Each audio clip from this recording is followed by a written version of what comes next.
Welcome guys, we're going to do something a little bit different today. Not sure how this is going to work out because we're filming on the camera and we're recording audio on a headset, so we'll have to see how it goes and see what it's like after it's edited. But welcome, we're going to have a quick look at this Glock, which was done for a customer. We're going to talk through some of the upgrades that have been done to it, as I'm getting a fair few questions on Facebook. More or less saying, you know, what does this do and what am I going to benefit. So first of all, we're going to start with one of the most simplest little modifications that are available at the moment, which are, let's see if I can pick this up on the camera, these little ID tags here, which replace the safety mechanism on your Marui or WE Glock. Now the annoying thing with these safeties is sometimes you can knock them in the holster or on a bit of kit and it'll put the safety on, the trigger just locks up and it won't move. It's a pain in the ass, and some people that I do know that have sent their Glocks to me have tried to force the trigger and ended up breaking the mechanism inside. So I strongly recommend this upgrade. It gives you a nice real Glock ID tag on the underside of your pistol, and it gets rid of that safety and any accidental activation of the safety, locking the trigger up, which is not ideal when you're in game and you pull your Glock out and you want to shoot someone. So that's where I'd start. That's probably one of the cheapest little parts that we do at the moment. Moving on, we've got the extended CNC cut slide locks.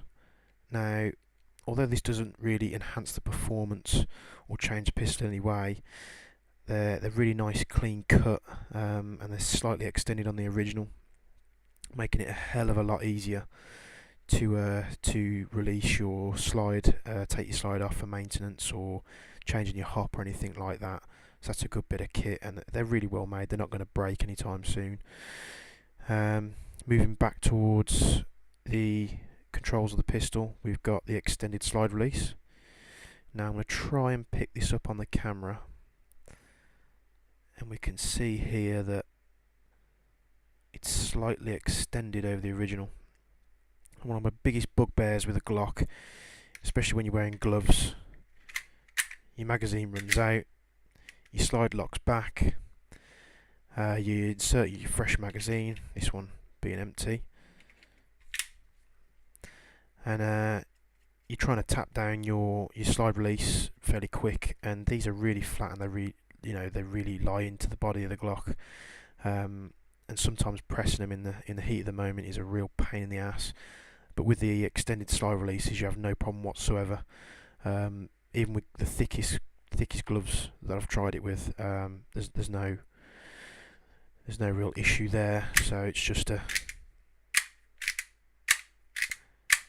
makes the manipulation of the pistol a hell of a lot easier. So that's a big plus from me, highly recommended. And then what we're going to move on to next is, I'll try and pick this up, you have to bear with me, is GunsModify triggers. Now these triggers are adjustable. They have a little Allen key inside, so you can adjust the trigger and you can get the pull really light, so it's literally just there right as you start pulling the trigger. I did a video just recently showing how far the standard triggers come forward, and there's a hell of a lot of play before it even starts to activate on the sear, and they've got a really nice reset too. I mean, just this simple modification, they're not expensive. They come with different colour safeties as well, and the safeties do actually work. I've worked with some like the Airsoft Surgeon triggers where the safeties still don't work, but the GunsModify really don't suffer with that, and they really are solid. Slightly different results in a WE Glock. They do have to be modified because the sears are a little bit different, but very doable. I mean, I will try and grab my WE Glock. Here we go. Again, you can see the extended slide release and the slide lock. And Also the ID tag, which replaces the safety, that's been fitted as well. And we can see here, that makes that trigger, the trigger's absolutely superb. There's just no play on it whatsoever. It's got a good reset as well. So yeah, plus it works with the WE as well. Just a little bit more difficult to fit. Moving down, we've got the AIP CNC mag release. Now this is for Gen 3 lowers only, it will not fit a Gen 4. It sits ever so slightly more proud of the frame, and it's got this funky little texture on there. I'm not sure if you can see that.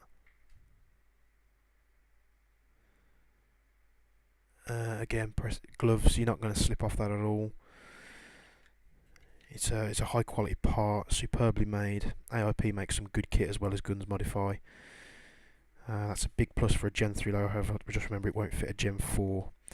Now, these two modifications I'm going to show you, I've had great results in the Marui pistols, the Marui Glocks, but unfortunately they will not really work that great in a WE.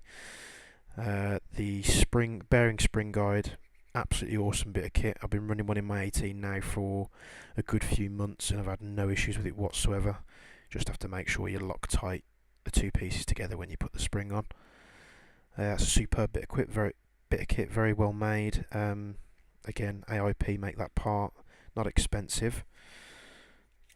And then moving on, we've got the GunsModify CNC Blowback Unit.